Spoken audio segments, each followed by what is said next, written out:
Anakapalli Atchutapuram SEZ Escientia pharma company ప్రమాద ఘటన ప్రాథమిక రిపోర్టులో కీలక అంశాలు వెలుగు చూసినట్లు తెలుస్తుంది. ప్రమాద సంకేతాలు అందినా యాజమాన్యం పట్టించుకోకపోవడమే భారీ ప్రమాదానికి కారణమని నివేదికలో ఉన్నట్లు సమాచారం. ఎసెన్షియా ఫార్మాలో బల్క్ డ్రగ్ తయారు చేస్తారు. బల్క్ డ్రగ్ తయారీలో మిథైల్ ఈథర్ ఎంటీబీఈ రసాయనం లీక్ అవడాన్ని గుర్తించి ఫార్మా కంపెనీ తేలిగ్గా తీసుకోవడం వల్లే ప్రమాదం జరిగినట్లు తెలుస్తుంది. ఈ నెల 21 మధ్యాహ్నం 2వ అంతస్తులో ఎంటీబీఈ రసాయనం లీక్ అవుతున్న విషయాన్ని ప్రొడక్షన్ టీం ముందుగానే గుర్తించింది. స్వీట్ లిక్కర్ వాసన రావడంతో సిబ్బంది అలర్ట్ అయ్యారు. భోజన సమయం కావడంతో లీకేజ్ ని అరికట్టేందుకు సిబ్బంది ముందుకు రాలేదు.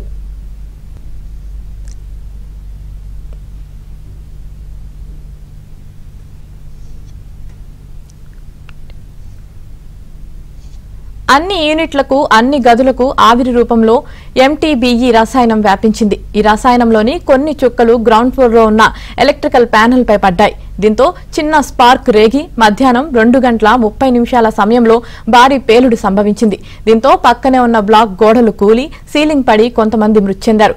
10 సెకండ్ల గ్యాప్ లో ఏహెచ్యు మెయిన్ ప్యానెల్లో మరో పేలుడు సంభవించింది. పేలుడు దాటికి PD lab utility production area మొత్తం ధ్వంసమైంది. నిర్మాణ సేఫ్టీ ఎగ్జిట్ లేకపోవడంతోనే ఎక్కువ మంది కార్మికులు చనిపోవడానికి కారణమై ఉంటుందని ప్రాథమిక నివేదిక ఇచ్చినట్లు తెలుస్తుంది.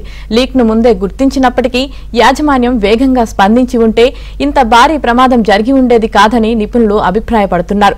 పైప్ లైన్స్ కూడా మార్చాలని గతంలోనే థర్డ్ పార్టీ ఆడిట్ చేసినప్పటికీ యాజమాన్యం మార్చకపోవడంతోనే ప్రమాదానికి అసలు కారణమని అధికారులు ప్రాథమిక నివేదికలో పేర్కొన్నట్లు సమాచారం. ఇప్పటికే ఫార్మా ప్రమాద ఘటనపై ఏపీ ప్రభుత్వం ఒక హై పవర్ కమిటీని నియమించింది. మరో 2 రోజుల్లో కమిటీ నివేదిక వచ్చే ఛాన్స్ ఉంది. ఇదే విషయానికి సంబంధించి మరింత సమాచారం మా ప్రతినిధి నాయుడు అందిస్తారు. నాయుడు, చెప్పండి, మరో 2 రోజుల్లో కమిటీ నివేదిక వచ్చే అవకాశం కూడా ఉన్నట్లు తెలుస్తుంది. దీనికి సంబంధించి మీ దగ్గర ఉన్న పూర్తి అప్డేట్స్ ఏంటి? అనకాపల్లి జిల్లా అచ్యుతాపురం ఎస్సీజెడ్ లో జరిగినటువంటి ఎసెన్షియా ఫార్మా ప్రమాదానికి సంబంధించి ఒక ప్రాథమిక సమాచారం అయితే ఇప్పటికే ఆల్రెడీ అధికారులు ఉన్నతాధికారులు తీసుకున్నట్టు మనకు తెలుస్తుంది. దీంట్లో ప్రధాన కారణం ఏదైతే అక్కడ ఉన్నటువంటి కెమికల్ ఉందో bulk drug chemical methyl TET butyl ether అని ఎంటీబీఈ అంటారు. ఇదే ప్రధాన కారణం, ఏదైతే ప్రమాదం జరగడానికి కారణం. ఇది హైలీ ఫ్లేమబుల్ కెమికల్. ఇది ఏంటంటే దాదాపు 1 గంట సమయంలోనే అక్కడ లీక్ అయినట్టు అక్కడ ఉన్నటువంటి ప్రొడక్షన్ డిపార్ట్మెంట్ దాన్ని గుర్తించడం జరిగింది. గుర్తించిన తర్వాత దాన్ని అదుపు చేసేటువంటి క్రమంలో ఏంటంటే ఎవరైతే ఉద్యోగులు ఉన్నారో వాళ్ళు శ్రద్ధ చూపకపోవడం వలన అది పూర్తి స్థాయిలో అన్ని బ్లాకులకి ఇక్కడ ఉన్నటువంటి ఏదైతే గ్రౌండ్ ఫ్లోర్ నుంచి మిగతా ఉన్నటువంటి అన్ని బ్లాకులకు కూడా ఎయిర్ హ్యాండ్లింగ్ యూనిట్లకి ఏదైతే లీక్ అయ్యి మొత్తం ఈ ఎంటీబీ అనే రసాయనం మొత్తం అన్ని ఫ్లోర్లకి పాకడం జరిగింది. అది అన్ని ఫ్లోర్లకి స్ప్రెడ్ అయిన తర్వాత ఏమైందంటే అది ఒక స్మెల్ ఆల్రెడీ కూడా వస్తున్నట్టు కూడా అక్కడ ఉన్నటువంటి ఉద్యోగులు కానీ వీళ్ళు కానీ గుర్తించడం జరిగింది. ఆ లీక్ అయినటువంటి రసాయనం ఒకసారిగా కింద ఫ్లోర్ లో ఉన్నటువంటి ఏదైతే ఎలక్ట్రికల్ ప్యానెల్స్ పైన పడి అది స్పార్క్ అయిన వెంటనే కింద ఉన్నటువంటి భాగం అంతా కూడా భారీ పేలుడు సంభవించింది.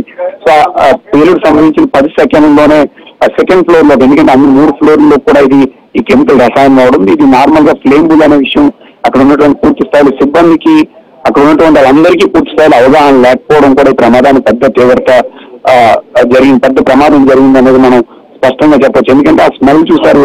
అక్కడ ఉన్నటువంటి ఎవరైతే ఒకసారిగా లీక్ అయిన తర్వాత సపరేట్ ఎక్విప్మెంట్ వీటిని ఎరాడికేట్ చేసి ఒక సభ్యులను కూడా పిలవడం జరిగింది, ఇంటికి వెళ్ళిపోయాను. వాళ్ళు వచ్చి హైలీ ఫ్లేమబుల్ ప్రమాదం జరుగుతుందని చెప్పే లోపే ఈ ప్రమాదం జరిగిపోయినట్టు మనకు తెలుస్తుంది. ఫస్ట్ కింద బ్లాక్ లో బ్లాస్ట్ అయిన 10 సెకండ్లో సెకండ్ ఫ్లోర్ లో జరిగింది. కింద బ్లాక్ లో బ్లాస్ట్ అయిన తర్వాత ఏదైతే ఉన్నా పూర్తి స్థాయిలో గోడలు పడిపోయి సీలింగ్ పడిపోయి దాని కింద ఒక 6 చనిపోవడం జరిగింది.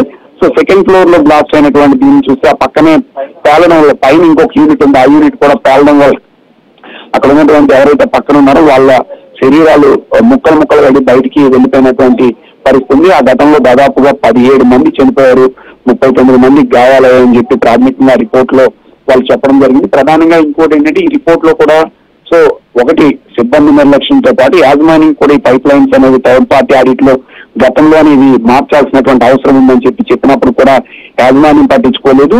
లీక్ అవుతున్న విషయాన్ని సిబ్బంది కూడా చూశారు. దీన్ని అశ్రద్ధతో వదిలేయటం వలన ఇంత పెద్ద భారీ ప్రమాదం పేలుడు జరిగిందని చెప్పి వాళ్ళు ప్రాథమిక నివేదికలు ఇచ్చినట్టు తెలిస్తే దీనిపైన హై పవర్ కమిటీని ఇప్పటికే ప్రభుత్వం నియమించడం జరిగింది. హై పవర్ కమిటీ త్వరలోనే ఆల్రెడీ రేపు కానీ ముందుగానే హై పవర్ కమిటీ ఇక్కడికి వచ్చి పూర్తి స్థాయిలో పరిశీలించేటువంటి అవకాశం ఇప్పటికే ప్రాథమికంగా ఒక కమిటీ అక్కడ ఉన్నటువంటి డేటా అంతటి శాంపిల్స్ ని జరిగినటువంటి ఘటన వివరాలన్నీ కూడా సేకరించినటువంటి పరిస్థితి అయితే ఉంది.